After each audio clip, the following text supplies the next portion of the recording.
श्री राम का जन्म अयोध्या में हुआ था और उनके जन्मस्थान पर एक भव्य मंदिर विराजमान था, जिसे मुगल आक्रमणकारी बाबर ने तोड़कर वहां एक मस्जिद बना दी।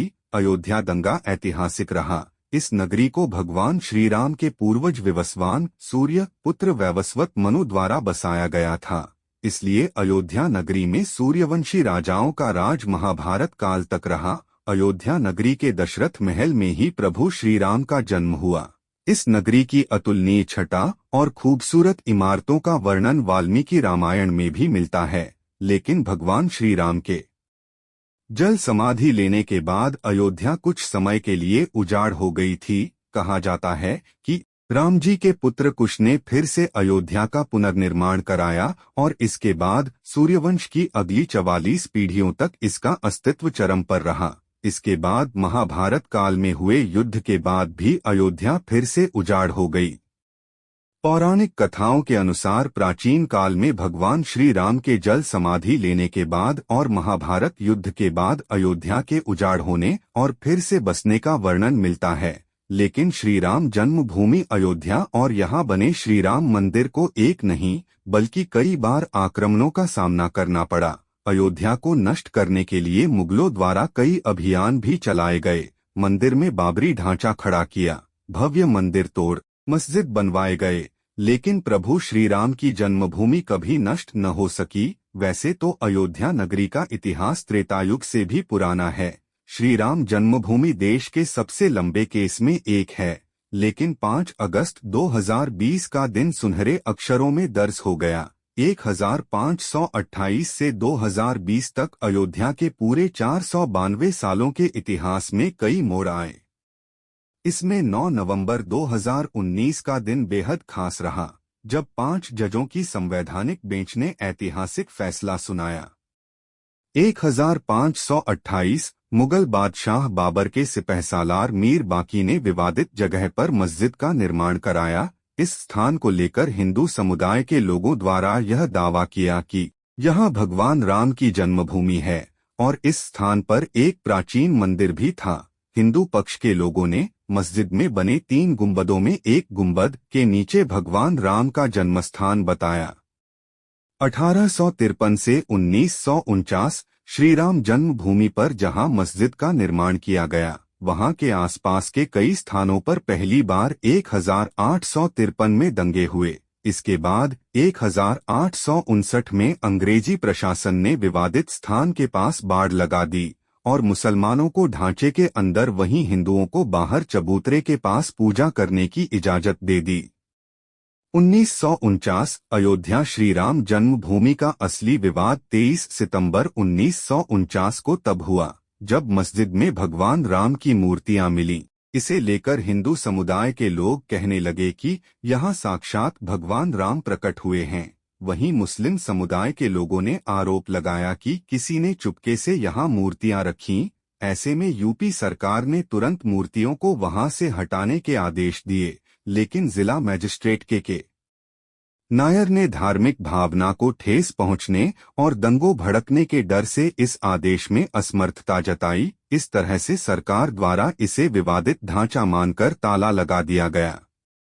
1950 फैजाबाद के सिविल कोर्ट में 2 अर्जी दाखिल हुई। इसमें एक तो विवादित भूमि पर रामलला की पूजा की इजाजत और दूसरी मूर्ति रखे जाने की इजाजत पर थी। 1961 यूपी सुन्नी वक्फ बोर्ड ने एक अर्जी दाखिल की और विवादित भूमि पर पजेशन और मूर्तियों को हटाने की मांग की।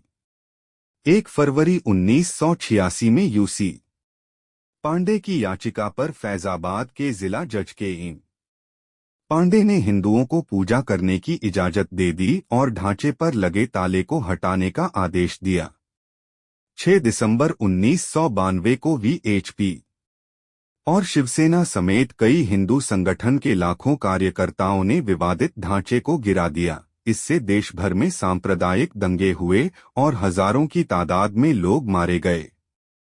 2002 गोधरा ट्रेन जो कि हिंदू कार्यकर्ताओं को लेकर जा रही थी, उसमें आग लगा दी गई और करीब 58 लोग मारे गए। इसे लेकर गुजरात में भी दंगे की आग भड़क गई और 2000 से अधिक लोग इस दंगे में मारे गए। 2010 इलाहाबाद हाई कोर्ट ने फैसले पर विवादित भूमि को सुन्नी वक्फ बोर्ड, रामलला विराजमान और निर्मोही अखाड़ा के बीच 3 बराबर हिस्सों में बांटने का आदेश दिया। 2011 अयोध्या विवाद पर इलाहाबाद हाई कोर्ट के फैसले पर सुप्रीम कोर्ट ने रोक लगा दी। 2017 सुप्रीम कोर्ट ने आउट ऑफ कोर्ट सेटलमेंट का आह्वान किया और भाजपा के कई नेताओं पर आपराधिक साजिश आरोप बहाल किए गए।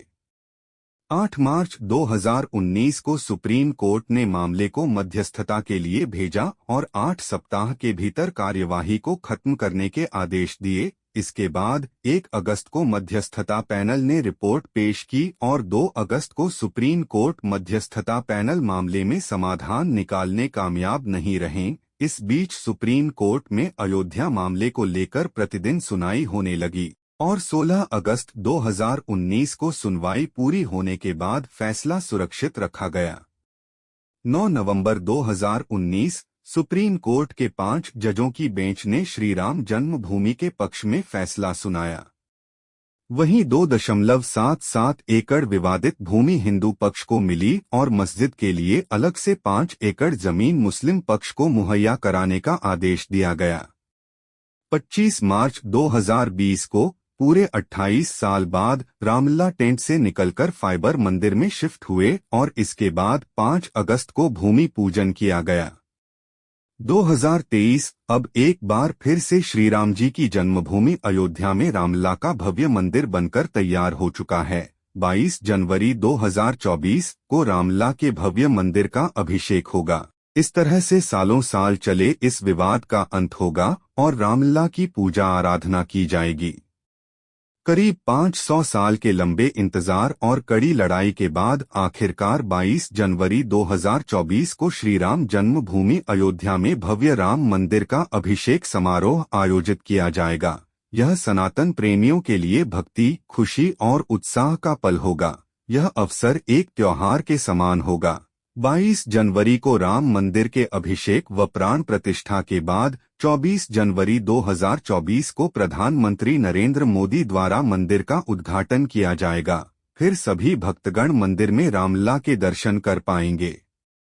मास्टर स्ट्रोक में आज इतना ही, फिर जल्द मुलाकात होगी एक और नए अध्याय के साथ। नमस्कार, आपका दिन मंगलमय हो।